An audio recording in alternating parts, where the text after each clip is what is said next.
আসসালামু আলাইকুম, আমি রেশমা রত্রাজি থেকে। দেখেন খুব সুন্দর একটা মিষ্টি একটা কালারের অ্যাশও না, এটা কেমন যেন একটা কালারের সাপুরা মুসলিমি শাড়ি দেখাচ্ছি।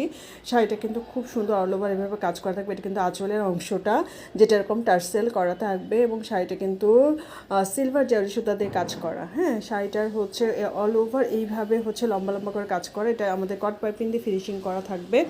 শাড়িটা এইভাবে লম্বা করে সব কাজ করা, হ্যাঁ, অল ওভার এভাবে কাজ করা, জরি সুতা দিয়ে কাজ করা।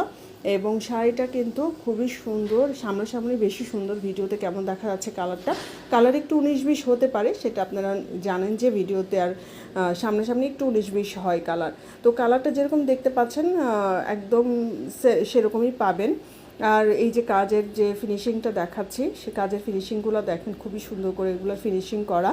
এবং শাড়িটাও কিন্তু খুব সুন্দর। হ্যাঁ, সাথে রানিং আপনারা ব্লাউজ পিস পাবেন এবং ব্লাউজের স্লিভে কাজ থাকবে।